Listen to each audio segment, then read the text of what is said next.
নারী জাতি নষ্ট করলো সোনার বাংলাদেশ। দেখেন পুরুষে পুরুষে মিল আছে, মহব্বত আছে, নারী নারী মিল নাই, বাজার মহব্বত নাই। একটু ভালো করে লক্ষ্য করে শোনো না। আমরা যদি বাসের মধ্যে উঠি, যদি একটা মুরব্বী দেখি, সিট ছেড়ে দিয়ে বলি মুরব্বী আপনি বসেন, আমি পুরান মানুষ দ্বারা থাকতে পারবো। মহিলা যদি বাসে ওঠে, আমরা যদি বসে থাকি, প্রত্যেকটা পুরুষ বাজার আপনার সিটটা ছেড়ে দিয়ে মহিলাকে বাজার বসার জায়গা করিয়ে দেয়। আপনি বসুন মা, আপনি বসুন। আর মহিলা যখন বসে, আর একজন বুড়ি মহিলা এসে থরথর করে কাঁপে। এই মহিলা সিট ছেড়ে দিয়ে, যুবান মানুষ সিট ছেড়ে দিয়ে বুড়ো মানুষে বসতে দেয় না। কারণ পুরো মানুষ যুবতী মহিলা সিটের উপর বসে থাকে, আর পুরো মহিলা বৃদ্ধ মহিলা থরথর করে কাঁপে। ড্রাইভার যখন ব্রেক করে, আপনার বলি দিয়ে মহিলা বাজার পিছনে যায়, তাও ওই মহিলা বাজার উঠে সিট ছাড়ে না। পুরুষে পুরুষে মিল আছে, নারী নারী মিল নাই। কে কথা বল না? কে আজকে যদি নারী নারী যদি মিল থাকতো, এই যে দুই নারী, একজন 17 বছর আর একজন 12 বছর থাকে, বাংলাদেশে মানুষের দায়িত্ব নিয়ে ওরা ফিলিপিলি খেলছে। কথা বল না? আজকে দেখেন বাংলাদেশের বাঙালির এই জাতির কবরে চুপ করে গিয়ে আছে দুই মহিলা, একজন 17 বছর আর একজন 12 বছর। এরা যদি মিল হইতে পারতো, তাহলে কি আমাদের কপালে কি এত দুঃখ হইত? এমন কাম করে গেছে, দিনের ওর নাইতে হয়েছে। আর থাকতে বলছে না, মামুর বাড়িতে লয় করে এখন বসে আল্লাহ আল্লাহ করতেছে। জাতির কপালে কি? আমার মুসলমান ভাইরা, আল্লাহ হাবিবের ব্রহ্মাদের ভালো করে লক্ষ্য করে শোনো।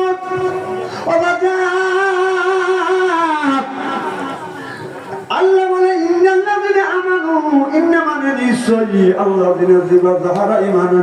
আল্লাহর উপরে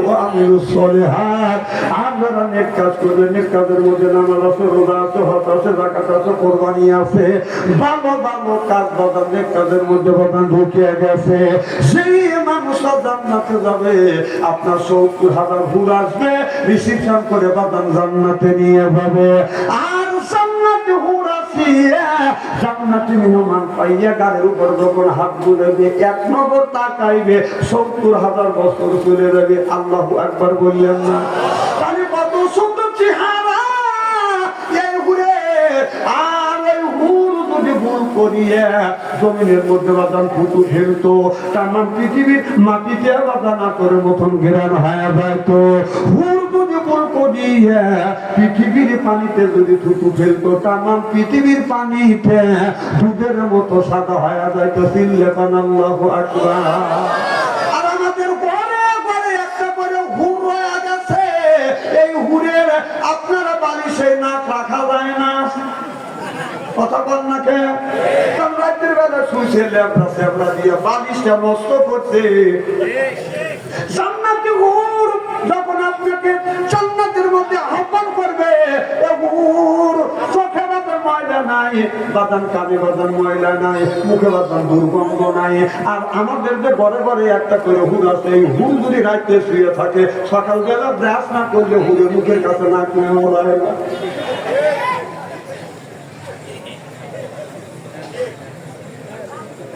আমি তো কোরআন হাদিস যে বাস্তবের সাথে মিল করে কথা বলতেছি, মনে হয় আপনারা রাগ করতেছে। আমার ভাইয়েরা, আল্লাহ নবী আখির জামানার পয়গম্বর মুহাম্মদুর রাসূলুল্লাহ সিরাজান মুনিরা ওয়া বাশিরা ওয়া নাযিরা সাল্লাল্লাহু আলাইহি ওয়াসাল্লাম দিনের কাজ করিয়া আমার নবীর আগে 12টার সময় মা খাদিজাতুল কুবরা ঘরে দরজার পাশে এসে নক করেছে। খাদিজা একটা ডাক দিছে, উনি দরজা খুলছে। নবী বলে, খাদিজা রে, যতদিন যতবার তোমার উপরে দরজার পাশে আসলাম, একটা ডাকের বেশি 2টা ডাক দিয়ে দিতে হয় না। রেখা দিয়ে একটা ডাক দেই, অমনি তুমি দরজা খুলে দাও। মা খাদিজা রাদিয়াল্লাহু তাআলা আনহা বলে, ইয়া রাসূলুল্লাহ, ইয়া হাবিবাল্লাহ, আপনার আগে 3টা স্বামী সংসার করেছে, এইরকম কোনোদিন হয় না। ও নবী নবী যতদিন ধরে আপনার সাথে ঘর সংসার করতেছে আল্লাহর কসম করে বললেন আপনার আগে কোনোদিনই বিছানা পিঠ দিয়ে ঘুমাই না। চিল্লাবেন আল্লাহু আকবার। আমার নবী যতদিন খাদিজার উপরে দরজার পাশে দাঁড়াইছে ডাক দিছে, একটা ডাকের বেশি দুইটা ডাক দেয় নাই। আর আমাদের ঘরে ঘরে একটা করে খাদিজা আছে। আপনার শেরপুর শহর থেকে আসিয়া রাত 12টার সময় আমাদের খাদিজার ঘরে দরজা যদি নক করা যায়, খাদিজা কোনো খবর নাই, ও খাদিজা শব্দ নাই, ও খাদিজা রেগে যায়। কি সেটা খাদিজা। আর আমাদের ঘরে ঘরে খাদিজা, এটা হলো খাদিজা না, এটা হলো থানার দারোগা। কিছুই করা যায় না, খেপিয়ে ওঠে।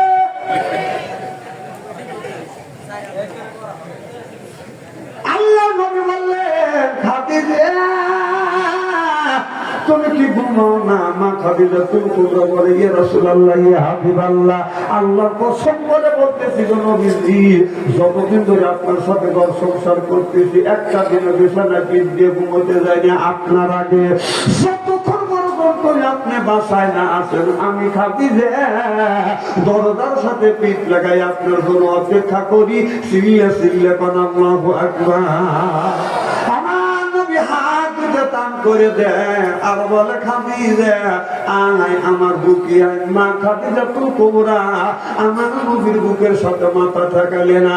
আর মা খাদিজা তো কোবরা বলে ইয়া রাসূলুল্লাহ ইয়া হাবিবাল্লাহ আমি আপনার প্রেমে পড়ি, আমার জমা করি তালা তালু তত্ত্ব সম্পদ যা কিছু ছিল সব আপনার কদমে কোরবান করে দিলাম। দেখেন নবী মুআজিজা ধন্য হলো বিবি খাদিজা।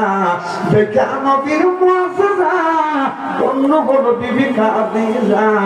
জীবন যৌবন করিলে নর্বণ মালো দৌলত যা ছিল নবী চরণে সুপিয়া দিল বানাইল তারে জীবনের আপন। আল্লাহ নবী গুণের নবী গো আপনি নবী আমার জীবনের জীবন, আপনি নবী আমার জীবন সাথী। অন্ধকার কবরের বাতি আপনার পাইলে হব জান্নাতি। আরে রাহমাতাল লিল আলামিন আপনি মুমিনের আপন গুনাহগার উম্মতের আপনজন। আল্লাহ নবী গুণের নবী গো আপনি নবী আমার জীবনের জীবন। বেবি ছিলেন হযরত বেলাল নবীর প্রেমে হইলেন কাঙ্গাল সইলেন কত মায়ার জ্বালাতন। দেখে নবীর প্রেম মুক্তি বিলালে দিলেন মুক্তি। দেখে নবীর প্রেম মুক্তি বিলালে দিলেন মুক্তি সইলেন কত মায়ার জ্বালাতন। আল্লাহ নবী গুণের নবী গো আপনি নবী আমার জীবনের জীবন। চিল্লাবেন মারহাবা।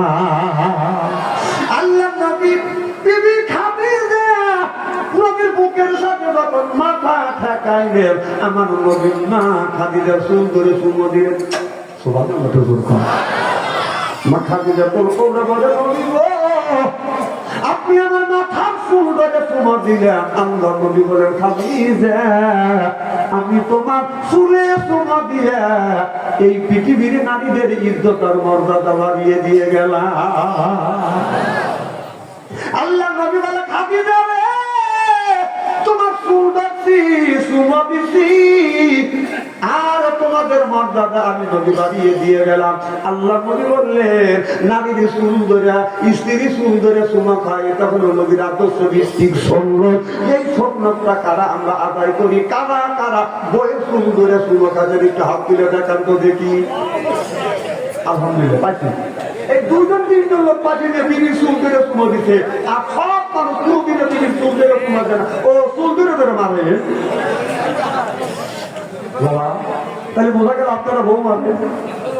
মামুরা শুনে বলতেছে হ্যাঁ হুজুর একটা নাইছে, হুজুর ভালো করে বুঝলাম। আল্লাহ নবী বলেছেন বউ মারা হারাম। মামুরা শুনে বলতেছে এই হুজুরই দরকার না। না আপনারা কেন বউ মারবেন? আল্লাহ নবী বললেন আল্লাহ নবীর 11টা বিবি ছিলেন। রাসূল বললেন একটা বিবির গায়ে হাত দিয়ে বাজান আঘাত করে নাই, আমার নবী চোখ লাগান নাই, ধমক দেয় নাই। আর আপনারা বউ মারেন, খবরদার বউ মারবেন না। রাসূল কোনদিন বিবির গায়ে হাত তোলেন, ও মারবেন কোথায়, তো মারার জায়গায় নাই। মাগুলোটা কোথায় হুজুর বুঝো, আমার চুল ধরে ধরে ফেলে। আর কি করবে, বর্তমান যে অবস্থা, ওদের নাম মানলে থাকাই যায় না। ওরা এমন কাম করে, মার খাওয়ার জন্য বাধ্য হয়। কথা তো আমার মারতেছে না, কিন্তু মারার জন্য বাধ্য করে। আল্লাহ নবী বললেন, যারা বউ মারবে, যারা বউ মারবে, হাত দিয়ে যারা বউ মারবে, তাদের হাতের মোনাজাত দান খয়রাত আল্লাহর দরবারে কবুল হবে না, হইতে পারে না, হওয়া সম্ভব না। যারা বউ মারছে, কে এখন বড় করছে, কে মা বুঝেরা বলতেছে হুজুর সাইজ করে ধরে দেয় না, বউ মারা যায় আছে, এমন জায়গা বউ মারবে। কারণ বউ মারলি তো এখন আপনার সেই যা কেস করে, নারী নির্যাতনের কেস করে, বউ যদি মারতে হয় এমন জায়গা মারবে, উঁচা জায়গা মারবে, কাপড় তুলে দেবে, থানা দেবে, পুলিশের দেখা দেবে।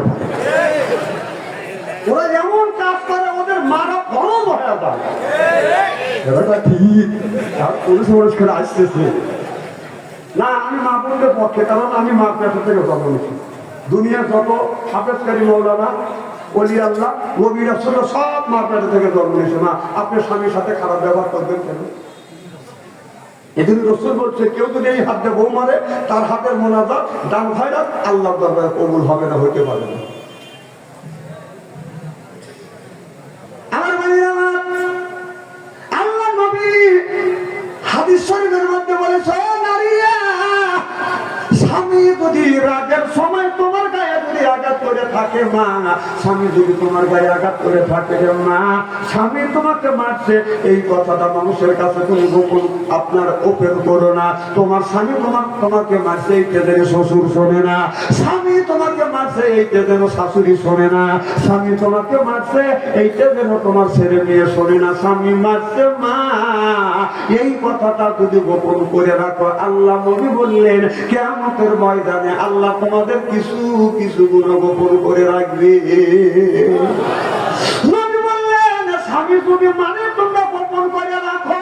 স্বামী যদি রাগ করে বিবির গায়ে যদি একটা থাপ্পড় দেয়, সাত বডি মাথায় তোলে, রাস্তার পাশে বসে বসে কান্দের কয় শব্দ নাই, সে শুধুই এই মান্য রে।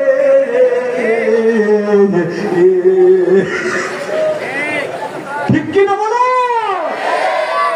ও বাবা, ধীরে ধীরে ধীরে কবিতাটা, ও কবিতা আমরাও জানি। ঘটনা বাগাবাড়ি, ঘটনা বাগাবাড়ি, পদের পেটি কণ্ঠে কাবে পায়, বগুড়া হইতে আইসে গাড়ি নেমে যান, সবাই কেউ নামতে চায় না। এটা আমরা জানি, জামাই আর কোনোদিন আম্মা বলবে না রে। জামাই আম্মা বলবে না তো তোর কি? গুমার জাল কাটিয়া লোহাজালের সমবর মিয়া পরিলয়াত কি যাবে। এই গুণবাদন কবিতা হইতে পারে, তোমাদের বিনয় পরাকারা কান্না কোনো কবিতা হইতে পারে। আল্লাহ নবী বললেন, স্বামী যদি মাঝে থাকে মা গোপন করে রাখো, কিয়ামতের ময়দানে তোমাদের কিছু কিছু গুনাহ আল্লাহ গোপন করে দিবে। চিল্লা পান আল্লাহু আকবার। খুব খারাপ লাগছে, আমি আপনাদের কষ্ট দেওয়ার জন্য আসছি। আমি কোরআন হাদিস বর্তমান প্রেক্ষাপট মিলে আপনাদের বুঝানোর জন্য কথা বলছি, বাঁচানোর জন্য কথা বলছি।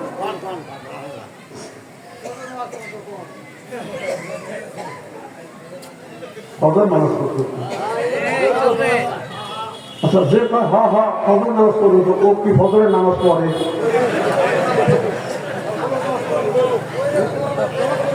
না না, আপনি বলি রেখে বলছে, যারা বলতেছে হ হ বলেন, ও তো আজকেও ফজরের নামাজ পড়েনি।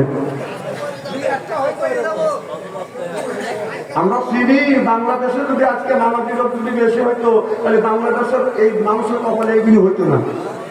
আজকে নামাজি নাই বলে এই জাতির ভাই কি এত কষ্ট। আমার ভাইরা আমার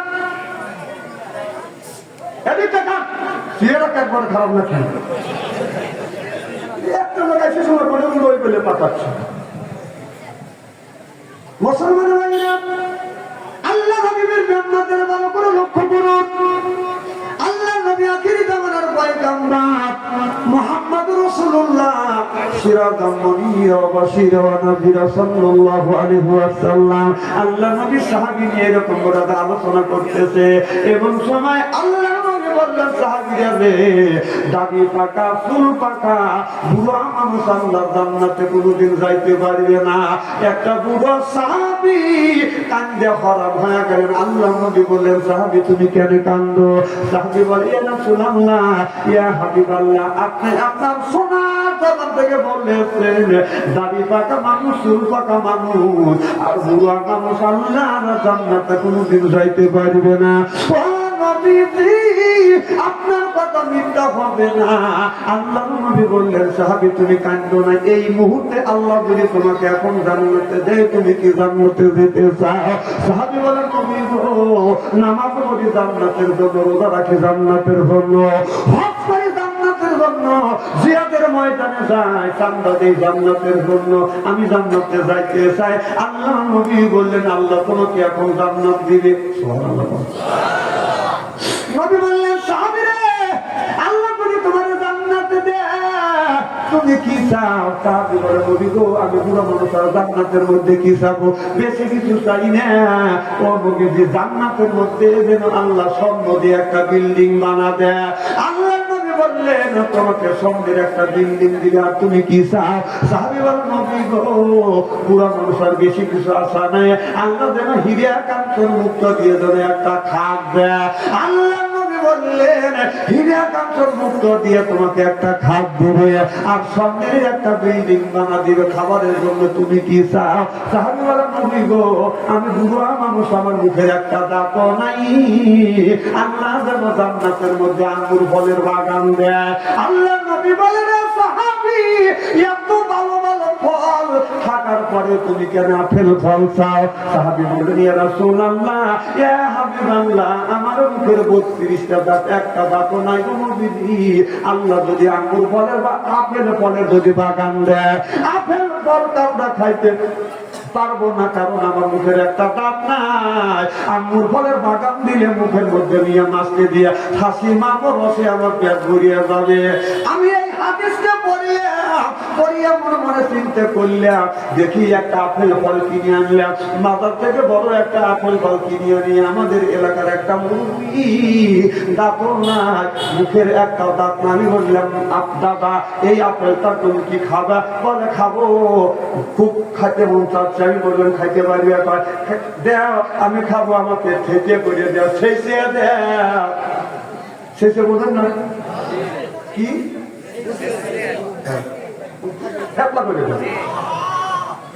আমি বললাম, ঠেকলেও করবো না, এরপরে শেষেও দিব না। কামনা যদি খাইতে পারেন আপনাকে ফলটা তো দিয়েই দিব, এরপরে আপনাকে পেট করে মিষ্টি খাওয়াবো। দাদা বলে, দেও নাকি দেখি আমি পারি কিনে। এই বলে বিসমিল্লাহ বাজার শুরু করতে, কামড় দেয়, পচকে আছে। আমার কথা কি বুঝতে চায়? আপেল ফল কামড় দেয়, পচকে আছে। এইভাবে দেখলাম 2-3 মিনিট বাদাম জায়গায় জায়গায় কামড় দেয়, বাদাম পচকে আছে।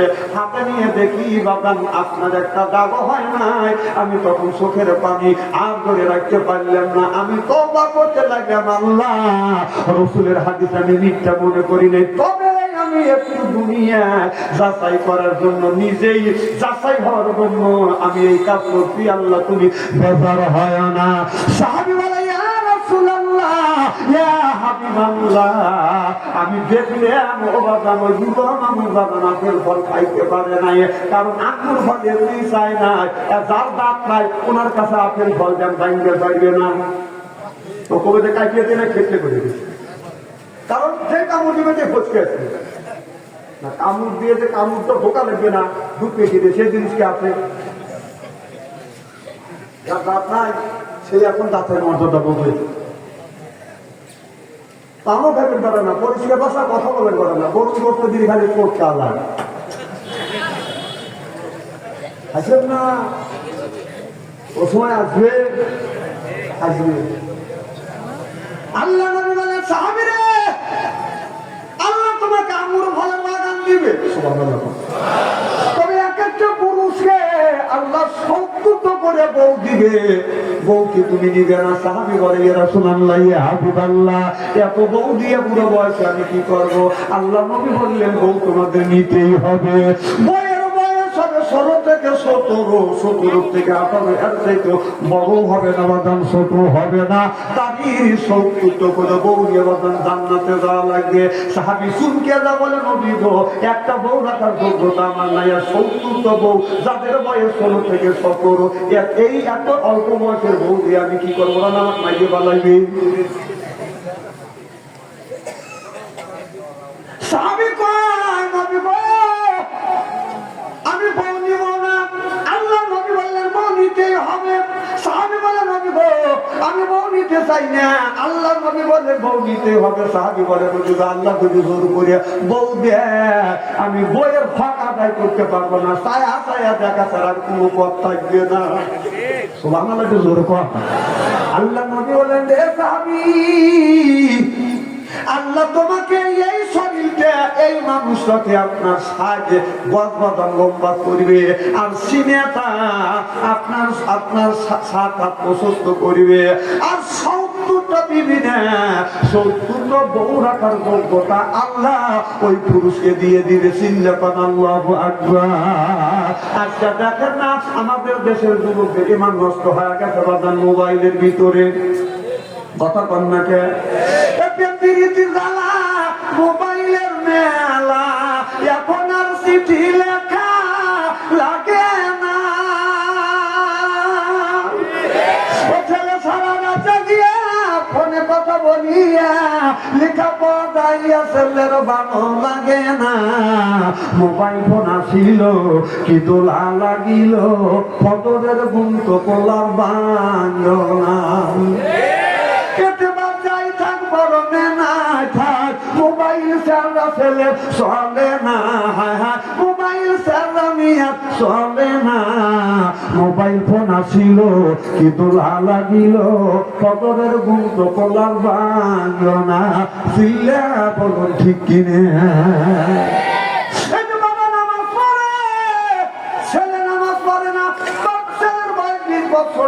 বছরের মধ্যে একদিনও ফজরের নামাজ পড়ে না। ওই ছেলে কি করে? বাবা কিনে দিচ্ছে স্ক্রিন টাচ ফোন। এই টাচ মোবাইল নিয়ে রাত 9টার সময় ঘরের মধ্যে ঢুকছে, রুমের মধ্যে ঢুকিয়ে রাত 9টা থেকে শুরু করিয়া 3:30 পর্যন্ত ফেসবুকের মধ্যে লিপ্ত আছে। আর বাবা ফজরে যখন মসজিদে মাগরিব দেয়, বাবা আজকে করে বাবার মধ্যে কাশিও দেয় না, ছেলের ঘুমের ডিস্টার্ব হবে। আমার কথা কি বুঝতেছেন? বাবা উচিত ছিল ঘুম থেকে উঠে ছেলেকে ডাকা, বেটা ও আজান দিয়েছে, চাল 2 কাপ, বেটা মসজিদে জামাতের সাথে নামাজ আদায় করি। বাবার উচিত ছিল, বাবা চিন্তা করে ছেলে 9টার সময় ফেসবুকের মধ্যে ঢুকছে, আর আজ 3:30 পর্যন্ত মোবাইলের মধ্যে ফেসবুকের মধ্যে লিপ্ত ছিল। ছেলের ঘুম কাদা করবো না, বাবা আস্তে করে উঠে কাশিও দেয় না, ওযু দিয়ে এদের সভাপতি সাহেবের বাড়ির কাছে যায় মুক্ত গুঁড়ো দিয়ে আসসালাতু খায়রুম মিনান নাওম। যেই লোকটা নিজের বাড়ি আসসালাতু খায়রুম মিনান নাওম না বলে, সভাপতি বাড়ির মুখ দিয়ে আসসালাতু খায়রুম মিনান নাওম বলে, ইউক্যালিপটাসে ডাল কাটেন 3.5 হাত। কয় হাত? চাই যাই আপনার বাড়ির পাশে এসে যখন আসসালাতু খায়রুম মিনান নাওম বলবে, ও ইউক্যালিপটাসের ডালকে বাইরে টেনে বাইরে হলে, কারণ তোর নাম মনে লাগবে তোর ছেলে রাত 9টার সময় ফেসবুকের মধ্যে ঢুকিয়া রাত 3টে পর্যন্ত ফেসবুকের মধ্যে লিপ্ত আছে। ওই জায়গায় নরমা বাদ দিয়া তুই আমার বাড়ির বাসায় নরমা করে দে, ওকে ইউক্যালিপটাসের ডাল দিয়া বাইরে টেনে ল্যাংড়া করবে।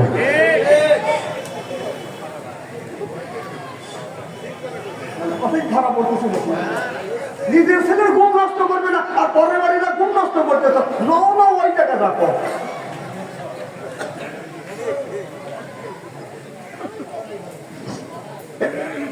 এখনই যাবেন? এখনই যাবেন? না না, ভাই বলতেছে চলে যাবে গা।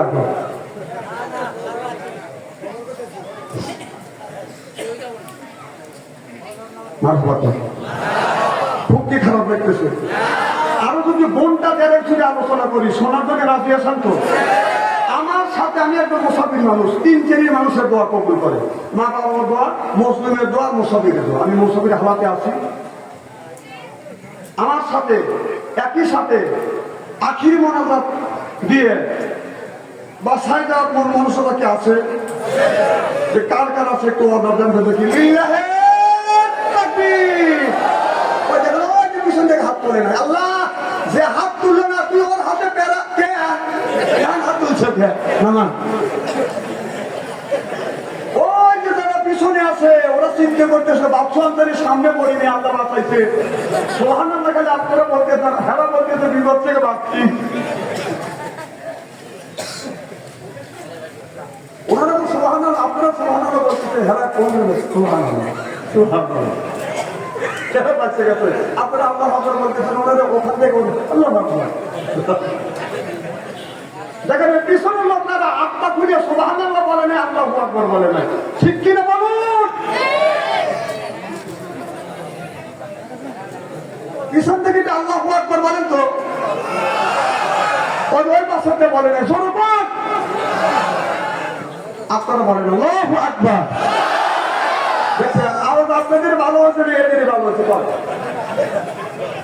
বলেন আল্লাহর নামের সাথে আমরা আল্লাহর সাথেও সিরিয়ারি করি, মুনাফিকি করি।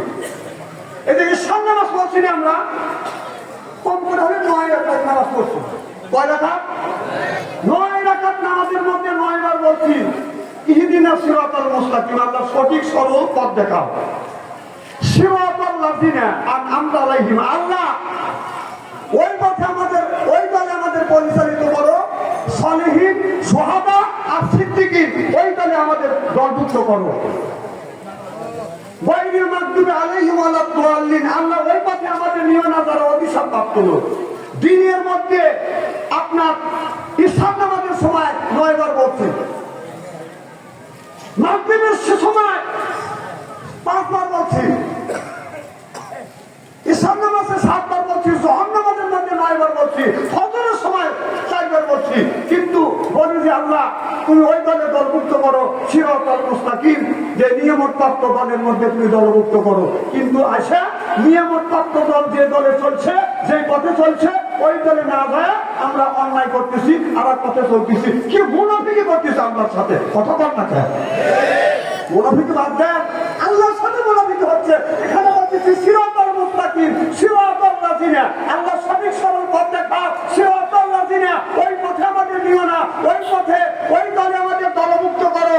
সালেহীন, সুহাদা আর সিদ্দিকিন সেই দলভুক্ত ছিল, ওই দলে দলভুক্ত করো। দল কয়টা?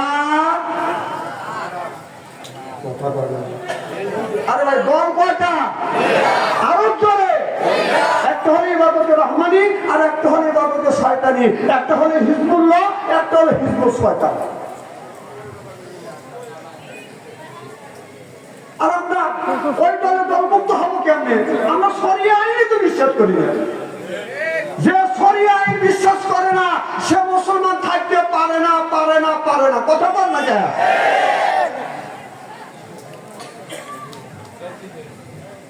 আমার ভাইয়েরা, মুসলমান ভাইয়েরা, আল্লাহর হাবিবের উম্মতেরা ভালো করে লক্ষ্য করে শুনুন। আল্লাহ নবী বললেন এরপরের বিদ্যা উঠে যাবে, ইয়াকসুরুল জাহিল, জাহিলিয়াতের মধ্যে বর্ষিত হবে। সেই অবস্থা আজ সোনার বাংলার জমিনে হয়ে যাচ্ছে। চিল্লা কোন ঠিক কিনা? সাপের চুল থাকে বাদান আপনার কোমরে নিচ পর্যন্ত, হাতা হয় বাদান ফুল। আর বাবির যখন গেলে উঠবানে হাতা হলো হাত, আর চুল থাকে বাদান নাবির উপরে। কথা কয় না বাবু, আমার কথা কি বুঝতেছেন না?